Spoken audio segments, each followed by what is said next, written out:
सहायक शिक्षकों के भविष्य पर संकट। 2900 बीएड प्रशिक्षित शिक्षकों ने नौकरी सुरक्षा की उठाई मांग। छत्तीसगढ़ में 2900 नवनियुक्त सहायक शिक्षकों बीएड प्रशिक्षित का भविष्य अनिश्चितता के अंधकार में फंसा हुआ है।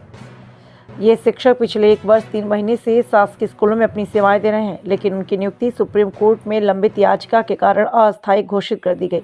इस स्थिति से न केवल शिक्षकों के रोजगार बल्कि उनके सामाजिक और आर्थिक जीवन को भी संकट में डाल दिया।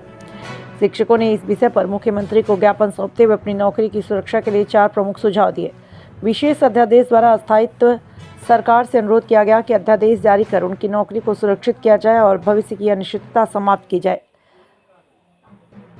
डीएलएड और डीएलएड अभ्यर्थियों के लिए विकल्प। उनकी मांग है कि इन अभ्यर्थियों को अतिरिक्त अवसर प्रदान कर उनके और बीएड शिक्षकों के बीच विवाद का समाधान निकाला जाए।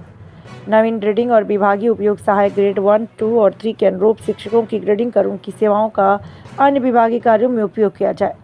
दिखाते हैं इस पूरी खबर को विस्तार से। मैं चारामा कन्याशाला में पोस्टेड हूँ। हम लोग यही अपनी मांग लेके आए हैं कि कलेक्टर जी हमारी बात पहुँचाएँ सीएम जी तक, क्योंकि हम लोग को 14 महीना हो गया काम करते हुए। तो सरकार से यही निवेदन है कि हमारी नौकरी सुरक्षित रखे। हमारी जो जीवन यापन है सही से चल पाएगा, तभी इस नौकरी से ही चल पाएगा, क्योंकि हम लोग मेरिट होल्डर्स हैं। हम लोग मेरिट में रैंक आए हैं, तभी हमें ये नौकरी मिली है। और जैसे नियम कायदे लिखे हुए थे ना, जो भी नोटिफिकेशन के आधार पे हम लोग आए हैं, उसमें बीएड डीएड दोनों लिखा हुआ था।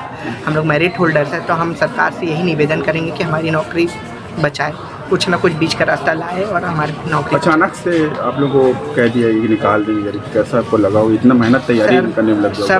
सबकी स्थिति सही नहीं है ना, सब परेशान है, मानसिक तरीके से भी परेशान है। और आप आगे देख ही रहे हैं कि अगर नौकरी चली जाएगी तो क्या होगा, क्योंकि हम लोग तो कई लोग का एज निकल गया है, कई लोग की शादी हुई है, कई लोग लोन लिए हैं। और आप भी जान रहे होंगे, हम लोग इतने दूर से आए हैं यहाँ पर कार्य करने के लिए, तो कितनी समस्याएं होती हैं। तो सर हम यही निवेदन करेंगे सरकार से कि हमारी नौकरी सुरक्षित रखें। सरकार मांगे पूरी नहीं करेगी तो क्या सोचे? कुछ रणनीति आप लोग या कुछ आपके? सर हम लोग की कुछ रणनीति नहीं है, हम लोग तो शिक्षक लोग हैं सर। हम प्रिय तरीके से हम मतलब जो भी सरकार से हम अपनी बात यही रखेंगे कि सर हमारी नौकरी सुरक्षित रखे, कुछ ना कुछ बीच का रास्ता निकाले, क्योंकि कानून भी यही कहता है किसी के साथ अन्याय ना हो।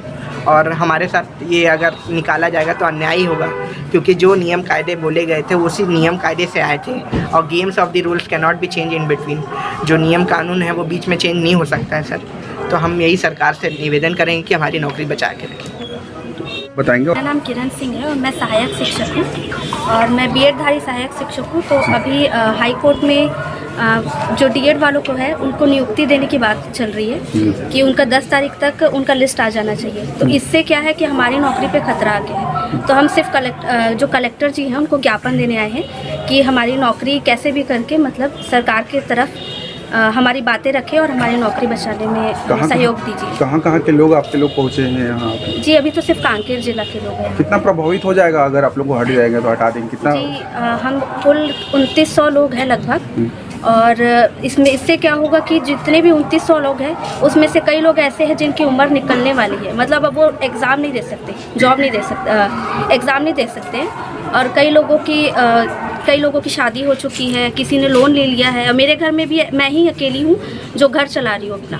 तो इससे ये सब बहुत हम लोग मतलब बुरा तरीके से प्रभावित हो, एक तरह से बेरोजगार हो जाए। हाँ जी, बेरोजगार हो जाए। काफ़ी परेशानी है। हाँ। कितना मेहनत लगा था नौकरी पाने के लिए? कितना मैं तो नौकरी करती थी जब ये नौकरी में लगी, तो मैं नौकरी करने के बाद रात को पढ़ती थी। मैंने बहुत मेहनत करी है, तो उसके बाद ही जाके ये नौकरी मिली है मुझे। कलेक्टर सर से मुलाकात किया आप लोगों ने?